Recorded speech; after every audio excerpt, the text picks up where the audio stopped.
Good afternoon, everyone, and welcome to our final session of Day 1 at Congress.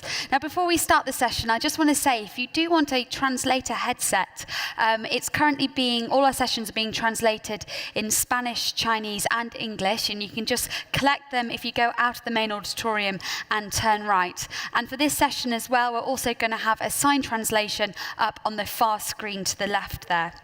So this plenary session is called Boosting Collaborative Sharing and Circular Cities, and we're going to hear from a series of speakers who'll be talking about the benefits of adopting a circular economy. How can circular adopters change outdated ways of thinking and manufacturing? So to chair this session, I'm delighted to announce that we have James Pennington here. James works on the World Economic Forum's Circular Economy Initiative, looking at policy engagement in emerging markets with a key focus on China and Africa. Prior to the forum, James worked for a London-based think tank and consulted for the British Foreign and Commonwealth Office. So please give a very warm welcome to James Pennington.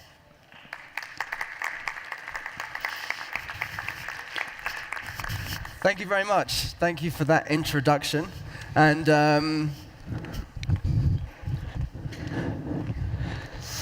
so I'll welcome the speakers to the stage, and I'll just give a quick overview of the topic and maybe set a little bit what we're going to speak about today and some of the questions and some of the challenges that I want to give to the speakers and the audience. I just want to remind you all as well that if you want to ask questions, it's all done through the app. So the Ask and Vote app. Just go to this address here, smartcitiesexpo.com, ask and vote, and put some questions in. And start asking questions now, because the more questions, the better, and we'll have a much richer conversation if we have questions from the audience. So the circular sharing collaborative economy is quite a broad set of terms we're talking about today, and I really want to unpack that in the conversation. But just to talk a little bit about some of the background and what we're facing here, and some of the trends which are really leading with why we need to think about this in cities. So firstly, resource constraints.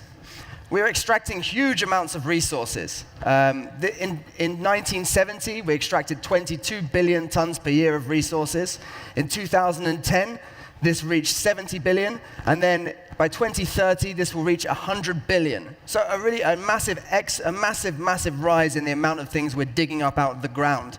And also, what's more, we're actually using more resources per unit of economic growth than we did do in the past as well. So we're going in the wrong direction in terms of resource use. So we need to start thinking differently about resources, and that's where the circular economy comes in, the sharing economy comes in.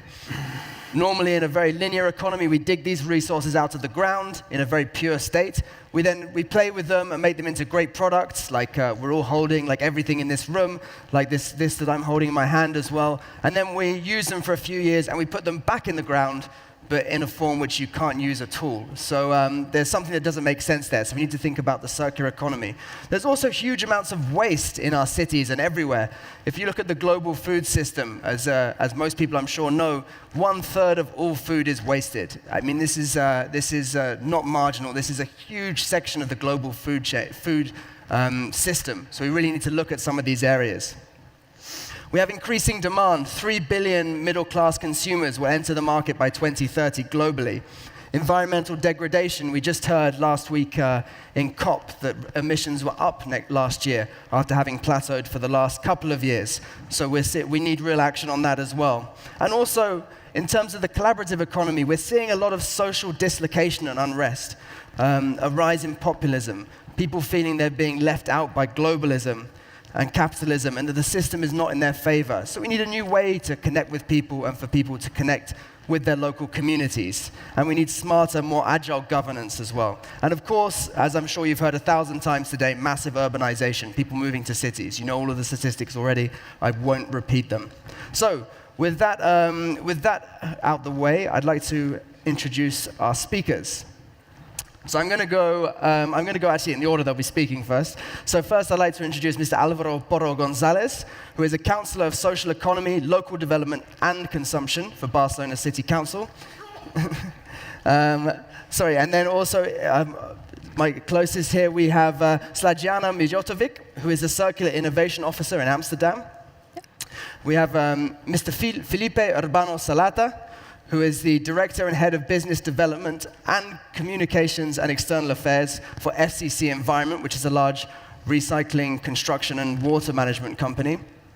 And then down the end, last but not least, we have Ms. Clémentine Malgras, who is an explorer, which we'll be hearing more about, for Sharetories, and also part of We Share, who are holding a festival at the moment, and is a collective of people working on the sharing economy. So I'd like a round of applause for the speakers, and then we'll get started with the conversation. So, Álvaro, I did introduce you first, because we decided that you would be the first person to speak about this, because you're from Barcelona, you're hosting us today, thank you very much. And also because you have an interesting perspective on the sharing economy, which is an important part of today's conversation. Barcelona's obviously has had a lot of disruption, a lot of benefits from the sharing economy, but the Barcelona government is really working on a very, very precise strategy around how this will go forward. Can you tell us a little bit about what you're doing there? Okay, thank you very much, James, for the introduction, and thank you everybody for visiting our city, in the name of the Barcelona Council. Well, I also feel like explorer, like Clementine, even if I'm within the institution. I would like to share first that I have to start one good news and one bad news. I start from the bad news. The bad news is that circular economy, which at the end of the day is about sustainability, it's not just about technological change, but it's about economic, social, cultural, consumption pattern change. So it's a much broader change than just technological. But of course, we need a technological part in that change. That's the bad news. So it's not just about technology that we could make a lot easier. And the good news is that there's already some changes going on in all these fields. And I would say there is a very broad phenomenon happening. There is a lot of people, companies, projects, communities experimenting, innovating with new alternative economic practices.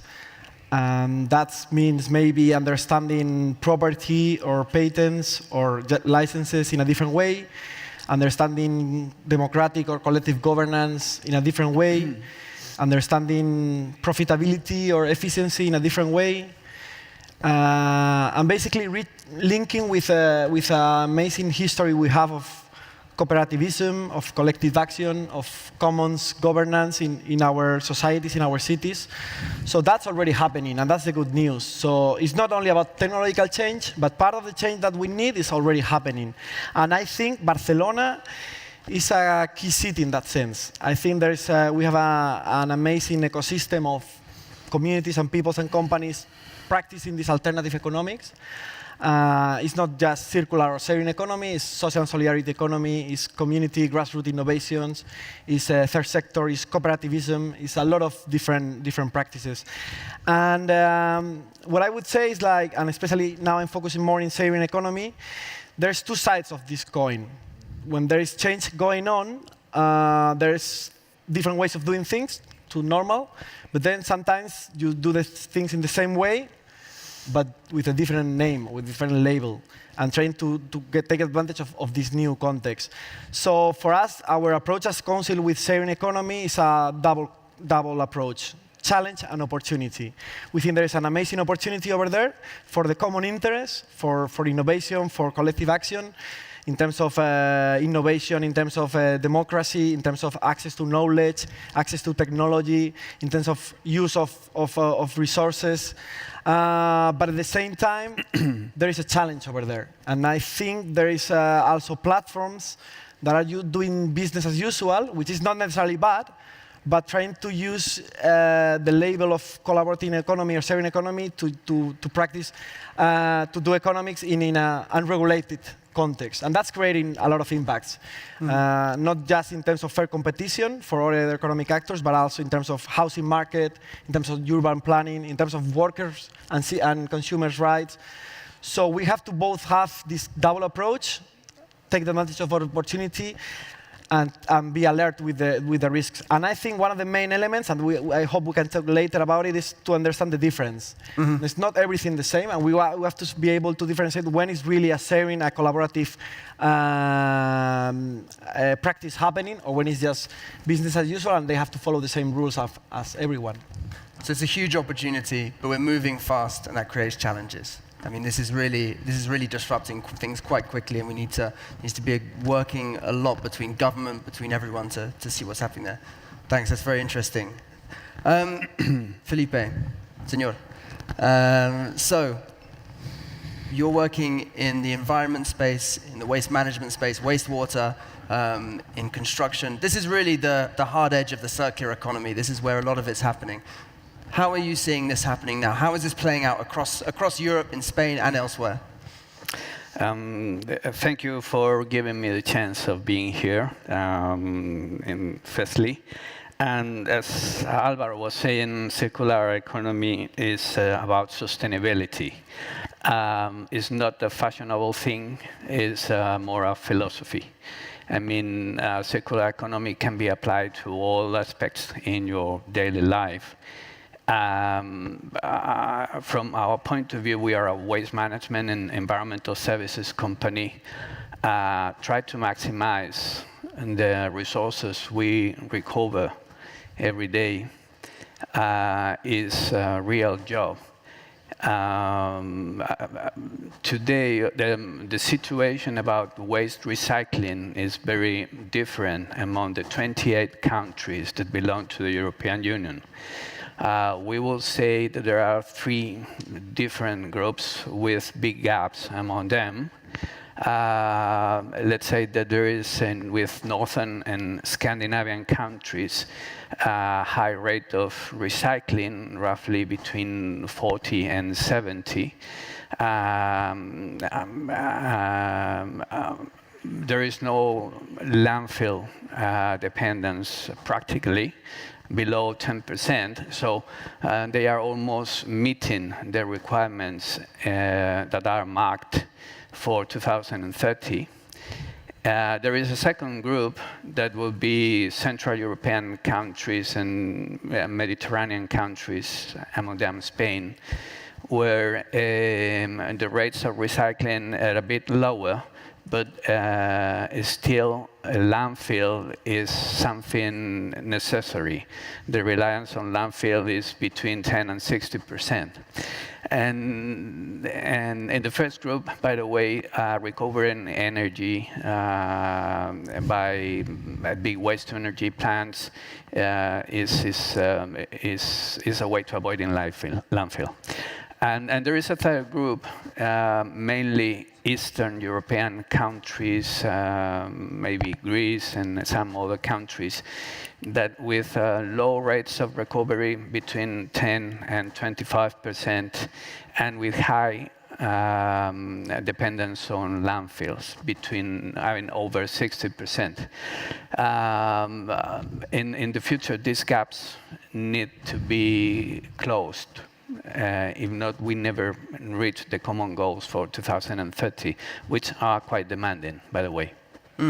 That's interesting. So we see very different pictures. So there needs to be a bit of harmonization and some quite serious investment in specific markets as well. Yeah, exactly. That's very interesting. So I want to come to Clémentine next.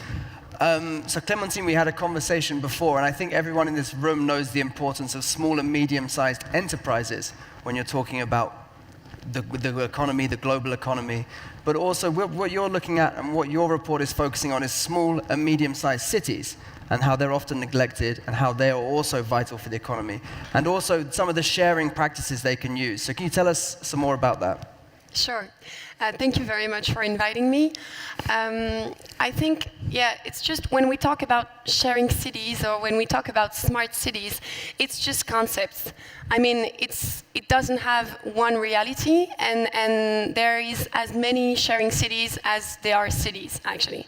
So I'm a member of a collective. It's called We Share, and we study the sharing economy, and we produce knowledge around it. And I've been working the past 6 months on a study that's called Territories that explores the sharing economy at the service of medium-sized cities.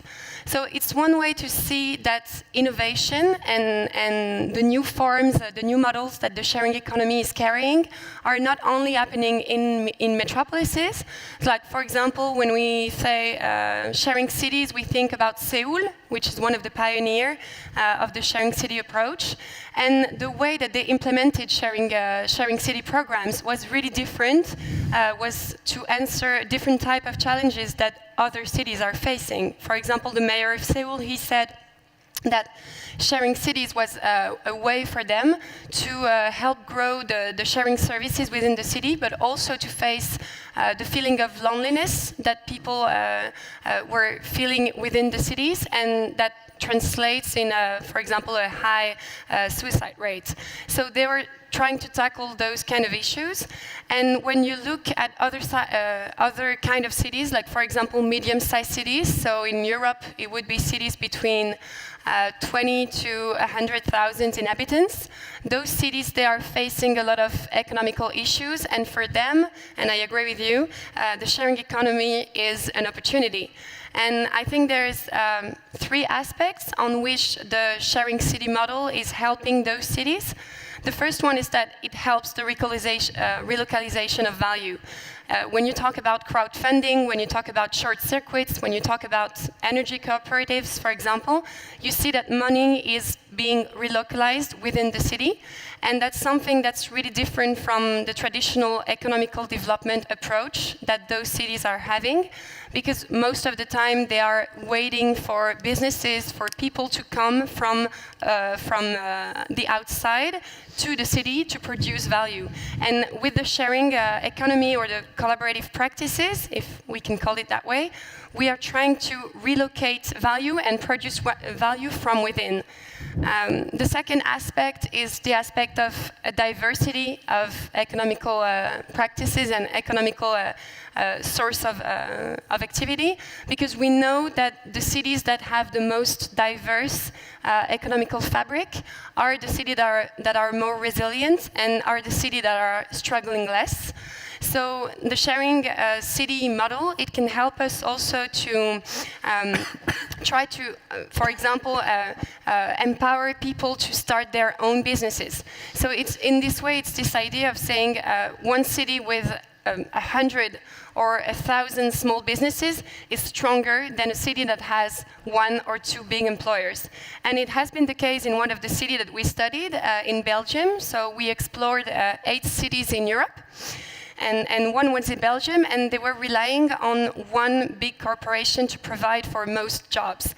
And when this plant was closed in 2014, they had no choice but to turn to other kind of initiatives to create value and to provide jobs for the inhabitants.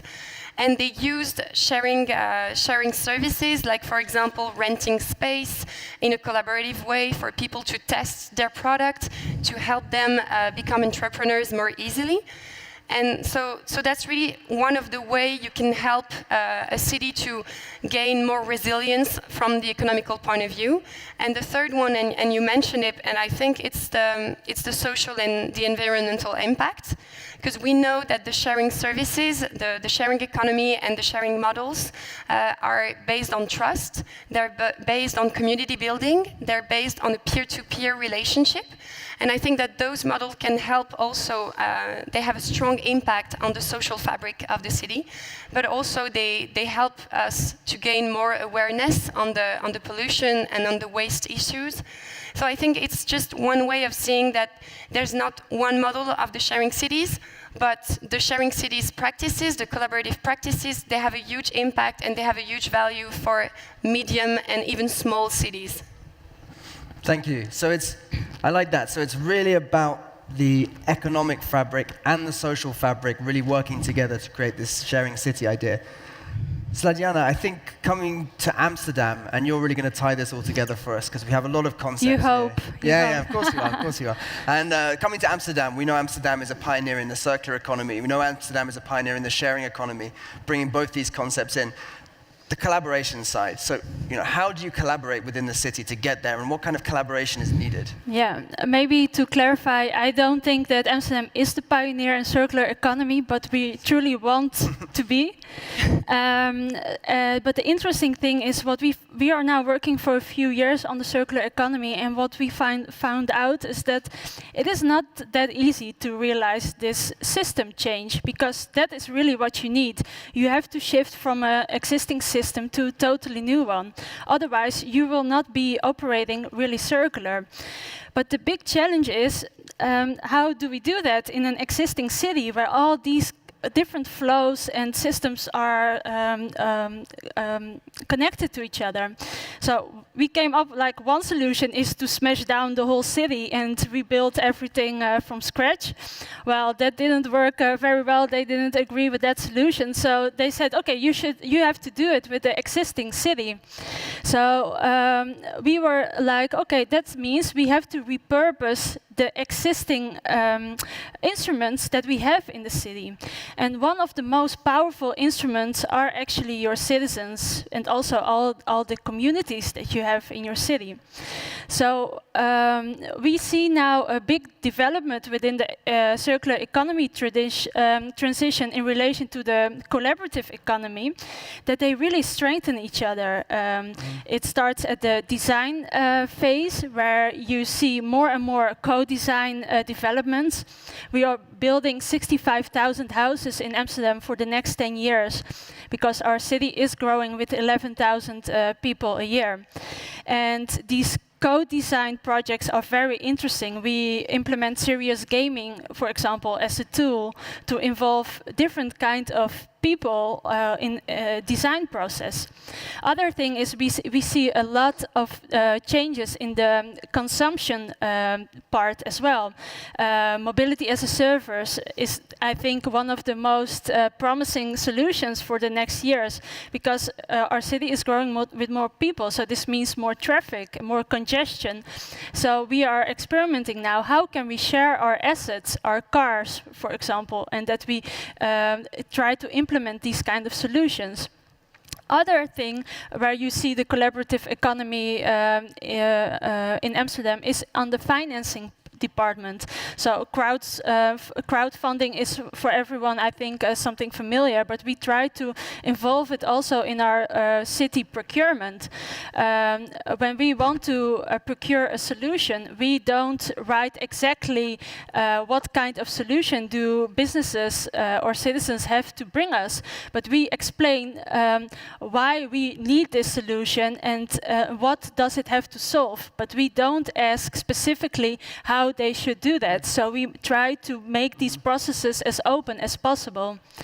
And the last one is also about education. You see that our knowledge institutes are more and more offering MOOCs, so this massive open online courses, and it's being very much used by companies, but also by citizens, to really get to understand the big challenges and what kind of innovations and solutions can help them to solve it together in the city.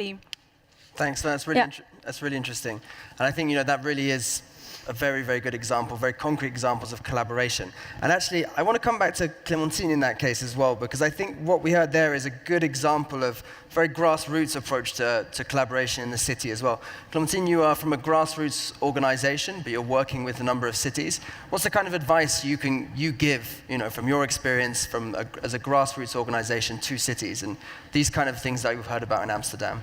Yeah, I think the approach that you have, which I recognize as a facilitator approach, I think it's the good one. Yeah. Because we've talked about it before, but mainly the fact is that because we're talking about innovative projects, and because they have such resonance on the city branding, on the image of the city and the way it can attract businesses or it can attract inhabitants, a lot of cities are doing it without thinking about the way that they can empower inhabitants through those processes. So for example, we see a lot of, in the study, we've seen a trend for building co-working space or fab labs, or what we call third space, because they sound so cool and they sound so great, but the problem is most of the time it's done without thinking about the community that's going to live in the space, that's going to inhabit it, that's going to create value within the space. And most of the time it's also done by the city, so in a very top-down approach, while at the same time there are community within the city that are struggling to make their project happen, to make their project being listened to or get funded, for example. So I think the kind of approach that Amsterdam has, and I believe that Barcelona is also in the same mindset, is really to say, how can we just operate as a platform that inhabitants can use to create their own projects and to create their own value. Like, for example, I want to be an entrepreneur, or I want to be able to share some of the assets that I have to other people to gain some revenue. How can the city help me to do that without being prejudicial to the workers' rights or the policy issues, but just how can we empower people to create value on their own, because they will produce it for the economical development of the city. Yep. Álvaro. No, yeah, I just want to contribute on Clementine's line. For us as a council, we completely agree with this role of facilitation. That's why I start my story talking about what is going on already there, what is going on. It's not that we have to create anything, it's happening. But we as public institution, we have to be able to understand it and be able to put the tools and the resources so we can promote it, we can support it somehow. And that's more or less what we are trying to do, like at least in for example, our services for entrepreneurs or for companies, that people can get to know other models, not just the mainstream models in terms of sharing, in terms of circular. So put all that knowledge and all that tools on the table. And I would say, in terms of grassroots innovations or grassroots projects, that sometimes they start in that level, but they can scale up, because sometimes they really hit on the necessity and on the way of doing it. I can give two examples from Catalonia, from Barcelona. One is Gifinet, is the biggest internet self-managed community network in the world. It has 35,000 nodes all over Catalonia, and some rural regions that were really in the lowest positions in terms of connectivity, they jump into the highest positions of connectivity, because the extension of this community network of telecommunication infrastructure. And the other one is Som Energia. It's a renewable energy cooperative. It also started as a group of people wanting to look for alternatives in terms of energy, and now it has 60,000 contracts and 40,000 cooperative members. And it's really an alternative for a lot of people in terms of energy, but is owned by all the people that are participating, and they take the decision together. So I would say grassroots innovation is just sometimes the seed of bigger scale responses and opportunities. Thanks very much. And also, I want to take that concept of the city as a platform, and I want to take that to Felipe, because the city is the platform, obviously, for citizens, but it's also the platform for the private sector, for private companies in waste management. You know, you need to look at the value chain, you need to look at different actors in the value chain, including the city. So how does that work from your perspective? Well, actually, we have quite a challenging target for 2030. I explained before the different situations that the 28 countries, European Union countries, are now. And to close those gaps, as I was saying, we have challenges, but also opportunities for development and innovation. We have to consider different factors. The secondary raw materials that we obtain from this increase of recycling need to be marketable, need to be self-sustainable in the market ground. But today, this is a very complicated matter because the secondary raw material market is not at all balanced or steady. 80% of the production of recycling material in Europe is acquired by China. So China is the customer for all the recycling production in Europe. Only 20% are consumed locally. It's true that for some materials, like glass is self-sustainable, as you know. Mostly 94% of the glass that we consume is recycled. Okay, and paper and cardboard, we have quite a good rate of recycling. Is around 74%, but it's quite conditioned by the Chinese customer. There is a third group of materials, which are plastics, and there's a lot of job to be done. Only 7% of the plastic goods that we consume today are made of secondary raw material, and it is a long way to go through.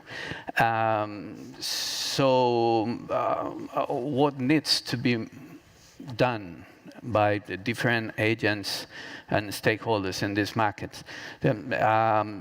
First of all, I think that the actions needs to be done not only at the end of the value chain, also at the level of manufacturers, also consumers, and we need to promote lean production, lean packaging production. This is very important to increase the rate of recyclable or reusable components.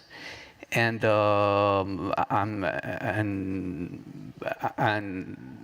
from the point of view of waste, of improving the recycling, we need some quietness, some balance for this market.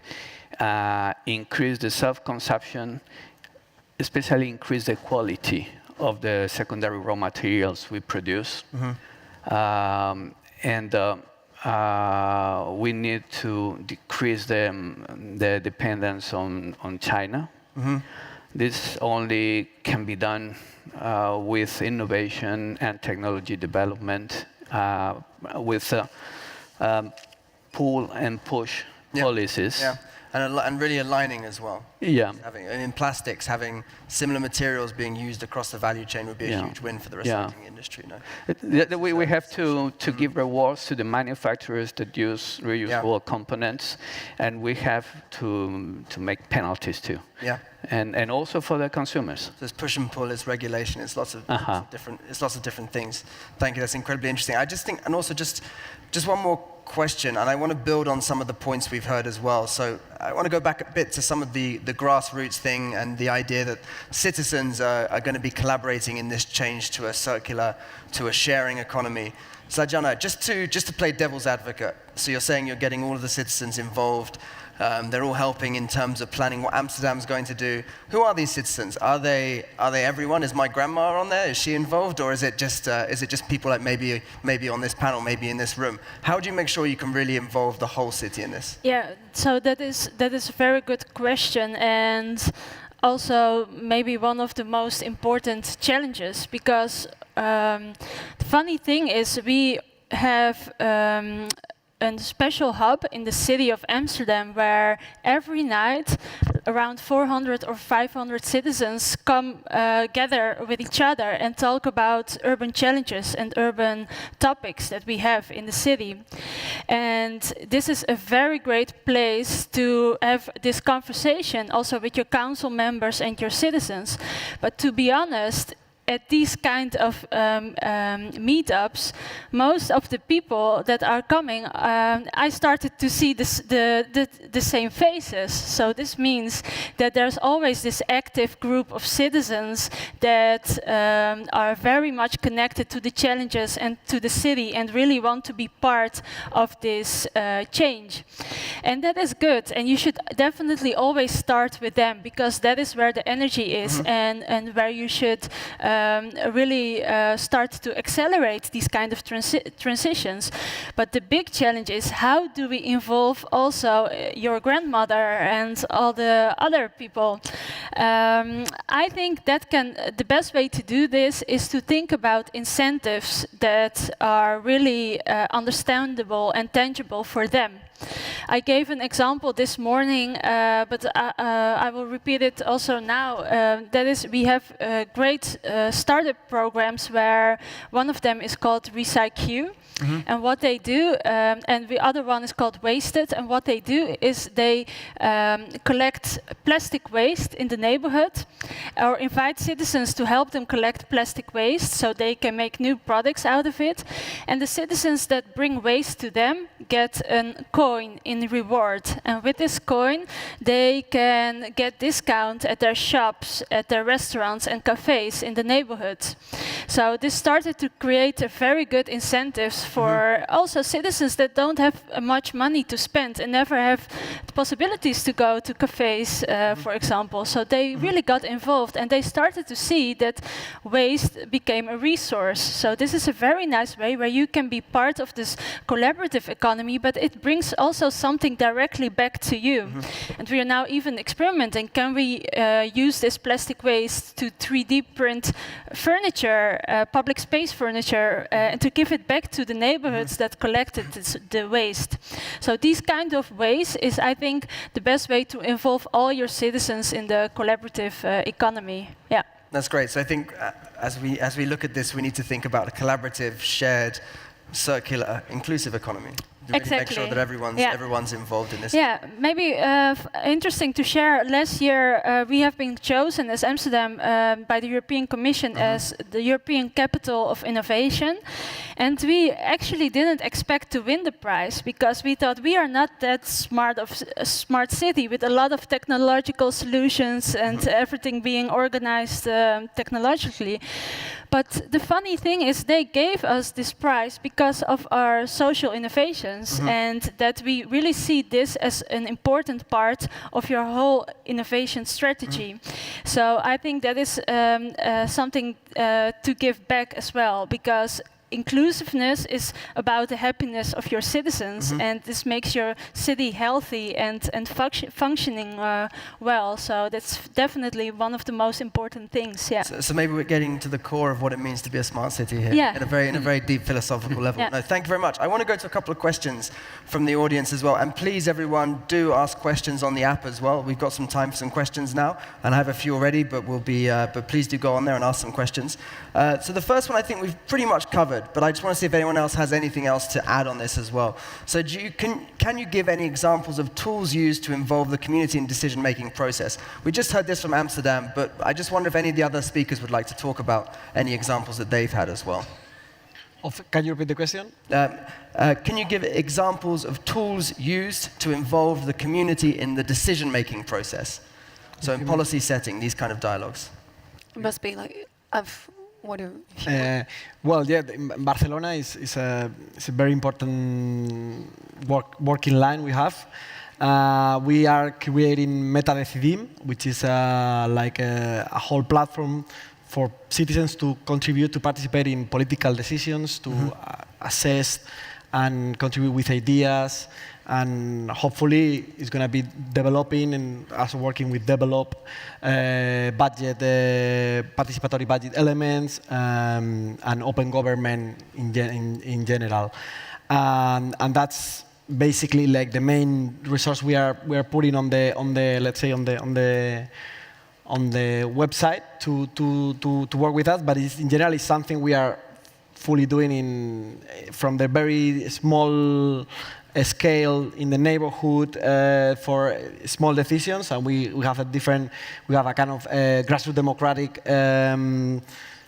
system that people can participate in their own neighborhood in decisions related to mobility, related to urbanism, etc. to the bigger scale, which is the PAM, which is like the biggest action plan for the 4 years of mandate, and that's done also based on contributions of population, both physical presential sessions or online participation. Great, that's a really interesting initiative. Anyone else have anything they'd like to comment on that? Yeah, I think just to involve citizens in the decision-making process, you mentioned the co-design, and that's something that we have been studying in the study, is the way that you can involve the citizen at a very micro scale, at a very local scale. So you mentioned, for example, participatory budgets. That's something that we have been exploring also, and that's something that's very easy to implement. You can use digital platforms to do it, but you can also do it in a very low-tech way. And the co-design process, which is a more engaging and a more, it's a much more longer process, but still it's very interesting, and especially in those kind of places where you have a problem within the neighborhood. Like, for example, we studied the medium-sized cities, which are cities that are facing a lot of devitalization within the city center. So they have a high rate of commercial vacancy, for example. They have a lot of people escaping and living in the suburbs of the city. So for those cities, those tools of involving the citizens in the co-design process of, for example, could be a park, it could be a street, it could be, for example, how to reuse a former plant or a former mine. And those sites, this rehabilitation of process is very interesting when it's done in a very participatory way. I will just add something. I forget that, and I think it's very interesting. For example, the sharing economic policy of the Council, especially related to the promotion of the commons-orientated sharing economy, the one I really contributing to the common interest, we are doing in a collaborative way. So we are doing we are creating the policy of collaborative economy, sharing economy, in a collaborative way. So we have a working group of around 50, 60 people, which you have entrepreneurs, researchers, activists, all kinds of people involved in this scene of collaboration in Barcelona, and that's where we have since WhatsApp chats, so we can share really fast information to physical meetings, or we organize some conferences, so we can really test our ideas or get new ideas or make joint projects all the time. And that for us, for me, for example, as someone having to lead that policy in Barcelona Council, is an amazing tool. Yeah. It gives me so much resilience. No, that's great. And just using the platforms that exist, like WhatsApp, these things, simple things to organize people and get them involved. Completely. Felipe, I think this question is probably mainly aimed at you as well. Someone out there is obviously in a similar industry and would like to know, what are the improvements, what are the big improvements in terms of waste management, in terms of recycling, for technology, data, the smart city, what we're talking about. How is that changing waste management? Yes, well, technology for improving waste recycling has a long way to go. But today we could say that improving efficiency when recovering energy from the residual waste that cannot be recycled, it's a must. For instance, the conventional waste-to-energy technologies, in terms of efficiency, you could double the amount of energy per ton incinerated if you use it not only for producing power, but also for producing heat, which is called combined heat and power facilities. This is a very interesting line of research. Other lines of development can come through organic fraction improvement. You need to take out from the waste resources the organic fraction, because it pollutes every secondary raw material that is on the waste. So a separate collection, improved separate collection, what in Spain is called the fifth container that you are carrying out in Barcelona, and now it's being installed in many places in Spain and around Europe. It's very important to get good quality and resources from the rest of the waste. Mm-hmm. No, that's interesting. Yeah, I think the biocycles and bio-waste is a huge challenge and opportunity globally, for sure. Yes, I think that there is a long way for anaerobic digestion. It still is a quite expensive technology comparing to the cost per megawatt produced. But in the last times, the technology is improving, and it's a good way as an alternative to composting to take advantage of the energy contained in organic fraction. That's very good for greenhouse gas emissions as well. I mean, it's a huge source, potentially a huge source of greenhouse gas emissions. So it really comes into fitting all of the boxes. So one other question, which I think is a good question, I think it's going to challenge the panel, especially the policymakers among them. So can you give some examples where local or national regulations are hindering the effective development or implementation of circular economy initiatives in cities?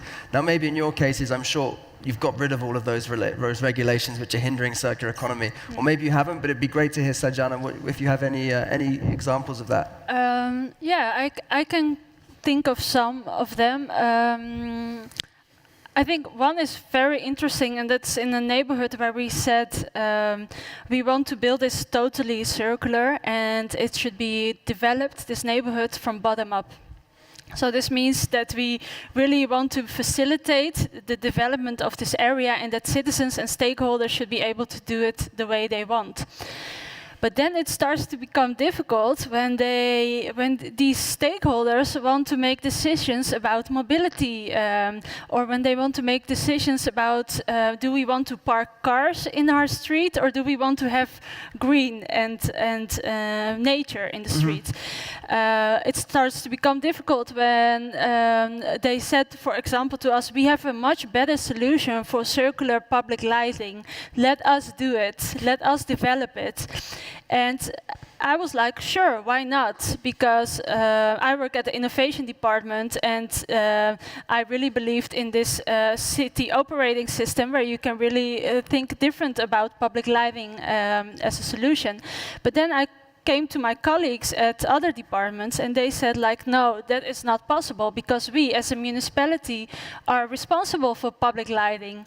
And then I was like, okay, so this means if we want to repurpose our system and our economy, and we want to do that through collaboration, this means also that we must repurpose our own roles that we have as a government.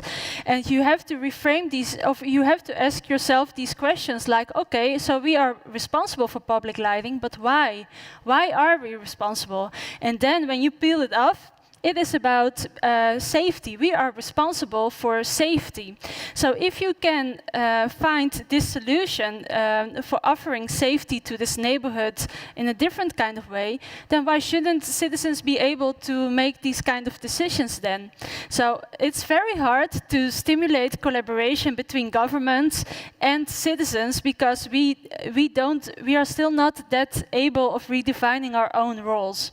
And we should really practice and experiment with that more and more. And we are doing, but it's a slow process. Governments are operating very slow, and citizens are often impatient, and you have to find this balance between. But it's very interesting, and I think that is really where you realize the impact, when you're able to change these steps. And often it is not about law and regulation. It is really understanding what you mean with some regulation that you have, or your policies that you have. What do you exactly mean with it? So that is a very important thing to do. So clear, concise regulation. Yeah. Exactly. Okay, and there's another question which I think leads on to this, from this as well. You mentioned, this is about speed and going faster. So someone in the audience, also anonymous, wants to know, the questions have disappeared. But they wanted to know about speed. They wanted to know about how you can push this along faster, how policy can't stand in the way. We've obviously seen in the sharing economy huge speed transformations coming into cities, and that's had winners, that's had losers, that's had difficulties. But then in terms of moving towards this sharing, this circular, this collaborative model that we're talking about today, how can we make things go faster? Clementine, do you have any suggestions about how we can speed this transformation up? I think it would be interesting to know on a public policy point of view. I mean, like, we know that the digital tools are helping just to scale up the services in a very, very exponential way. But at the same time, I think it just questioned the fact that it's just as you mentioned, it's like we're just moving on different time zone, you know? Like on one side you have citizens that really want to be involved and they want results very fast and they want to get rewarded for their involvement in the life of the city. And at the same time you have people that feel not frightened, but it's just like it just shakes up what their role are within the city. And I think, I don't know, like it would be interesting to know on a public policy point of view, like being a city maker, how do you feel you can just fasten things? Because I know that from a citizen's perspective, it's always need to be faster and it always, like we're always in the need of more response and more engagement. Yeah. Well, it's funny because sometimes I have felt also the opposite. Sometimes, for example, from this kind of alternative economics scene of Barcelona, sometimes we've been asked to be not so impatient. We were wanting to support and promote and put resources on the table also, so that they can really scale up or grow more initiatives, and also the times for like the human and social processes behind all these new practices sometimes are slow too. So sometimes they got into acceleration moments, but sometimes they need to the time. It's not policies sometimes could be kind of fast. You just decide that's a priority. You put some resources. You make a draw of some objectives, and then you have a kind of the machine, the public machine to work. But then some of these processes of grassroots innovations involves communities getting to know each other, getting to work with new ideas, maybe some ideas coming from outside, and then they need to kind of get a local version of it. So I just would say that it's not just one way or the other. It's like it could happen both ways. And for me, as policy maker now, I would say it's important to be able to understand what is going on. Because I think what you cannot try to do is, if the water is going that direction, you cannot make the water go in the opposite direction. So you have to see what is going on, and then how you can facilitate again. And sometimes you are going to be the fast one, sometimes the other one is going to be the society, civil society is going to be the fast one. I think that's interesting because that's something that we have realized. It may seem very obvious, but one of the results of the study is that we realized that the sharing and the collaborative, the circular initiatives were very well implemented in cities where you have connector roles. So you have really people, whether you call it community of liaison officer or you call it neighborhood managers, whatever you call it, but those are the people that belongs to the city hall generally, but they really have this connection, and sometimes they have even better, they have budgets. Like for example, in Genk, in one of the city of the study, the neighborhood managers, they are in charge, they have a budget for the neighborhood, for all the projects that will be dedicated to the life of the neighborhood. And so this really fluidified the communication, and it helps, I think, the rhythm to be the same between the needs of the citizen and the willing of the municipality. But I definitely think that this connector's role is very key element. And in fact, in our case, in Barcelona, there was a very big political change in the last 2 years. And it's not just my case, it's the case of other people, but we were before trying to do these innovations, and now we are within the institution. So that connection is kind of natural somehow, which doesn't mean everything is done. No, of course not. Yeah. And we miss other connections. So, but that's important. So that's why, let's say, the democratic quality at the end helps economy in that sense, and also having important connections with, I don't know, university. For example, in our case, working with a Demons group from the university, an expert group on theory and economy, is been very helpful in trying to connect with all these communities. So all of the available resources and really bringing everyone into this. It's a real group effort from everyone in the city. Felipe, before we go to our final remarks from everyone, where do you see the circular economy moving faster, and why is it moving faster in some places than others? So what are if you could draw out just a couple of very quick lessons, what are they? Yes. So, well, what I would say is that development and wealth has a lot to be with the rates of recycling and recovering. Countries with a high GDP per capita have, in general, a better rate of recycling and recovery. In general, Scandinavian countries, and countries with below in terms of development, economical development, need to have a longer way to be gone through. Investment in those countries that have more difficulties is a must. A top officer in the European Communion a few weeks ago told me that they are assessing between 300 and 500 billion the amount to be invested to reach those recycling and landfilling targets for 2030. That's interesting. Just a quick follow-up. So you say development level is hugely important. Do you see any examples where countries have, say, leapfrogged to some extent? Countries which are maybe less economically developed but are really far ahead in the circular economy? You know, is there any examples that you've seen of that around, or is it really just the more money a country has, the better it is at circular economy? Well, recycling, developing a circular economy is a question of technology, and sometimes it's a question of attitude from the consumers.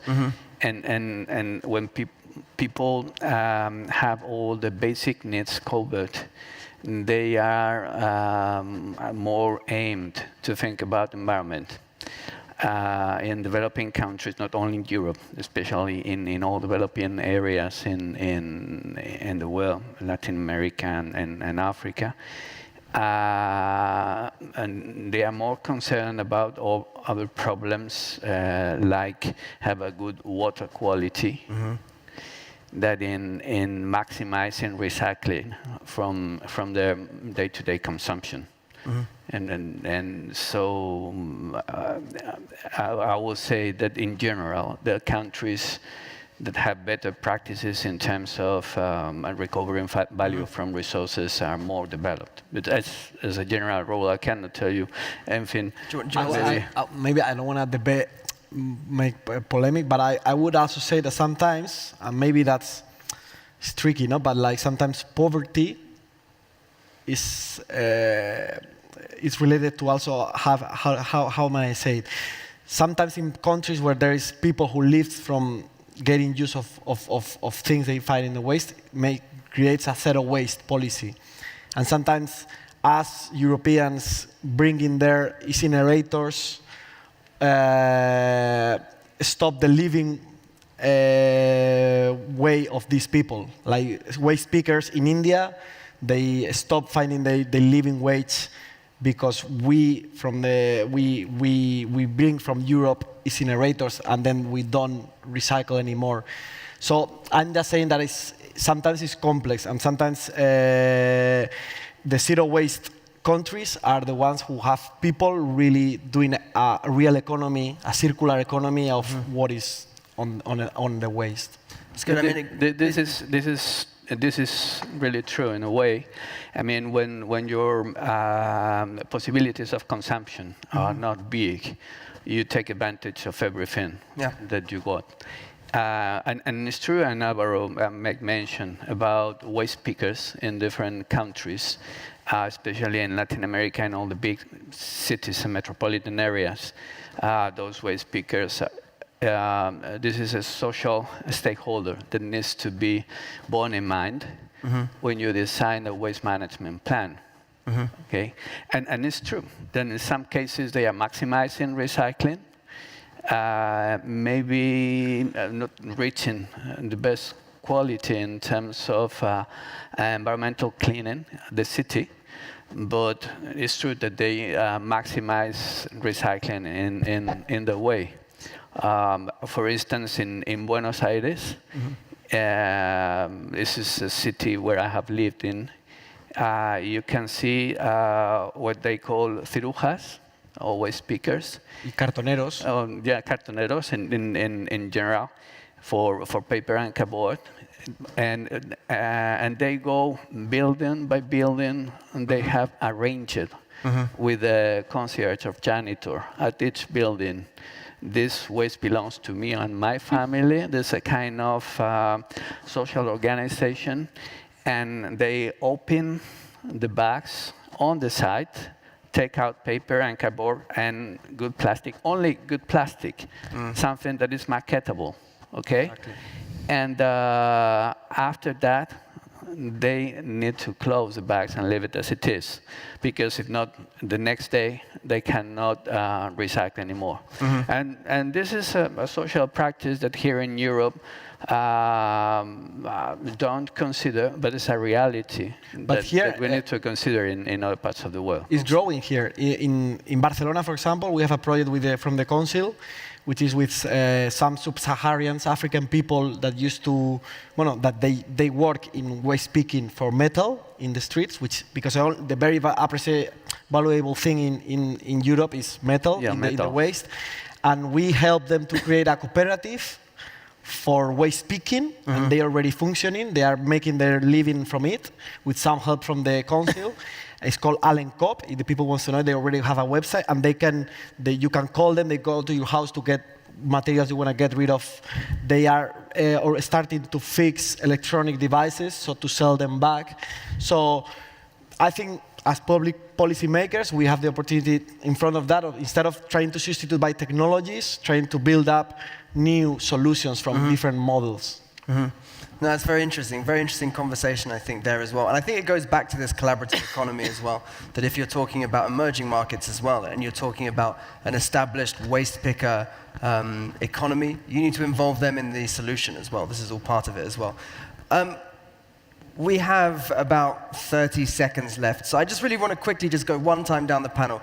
Felipe talked about targets for 2030. I want every panelist just to talk about what their targets are for 2030 in terms, I know I'm putting you on the spot, but in terms of building this sharing, collaborative, and circular economy. Good one. Well, actually, I think 2030 is very ambitious, but we want to be 100% circular within 2030, and this means that being circular cannot be decided from the top, because we cannot make our city circular. It should be really, the ownership should be felt with our citizens and with our companies. So this big target is actually making this ownership part of the circular economy, and we should do that as quickly as possible. And I think the only way to do that is if the initiative is with your citizens and with your city, and that you facilitate them with it and not tell them what they should do. So, yeah. Felipe.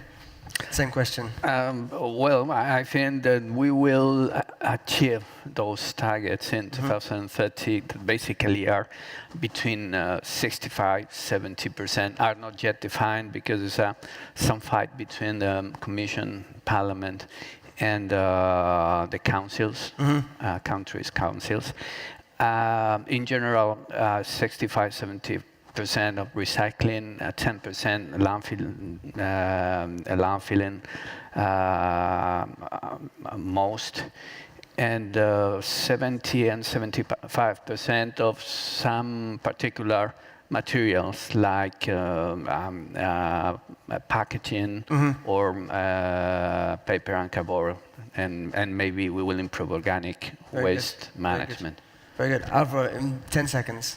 10 seconds. Then I get for my announcement. It's not 2030, but 2018.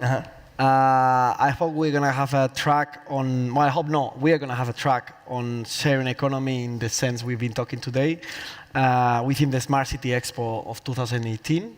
So we are going to be able to get deeper on this topic and be able to relate it to the circular economy and other issues. So you are very welcome next year. And we could think more about 2030 in that time. Fantastic. Well, if he's not talking about 2030, I'm not either. I want to talk about tomorrow. Oh, well, we're getting closer. Definitely not 2030.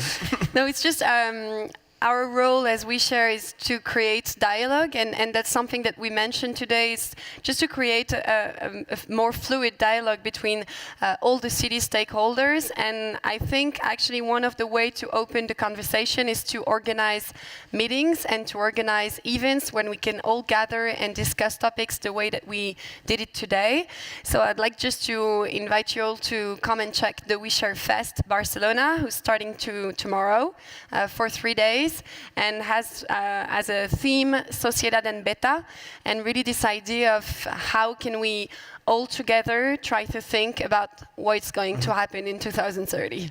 Very good, very nice link back there. That nearly answered my question.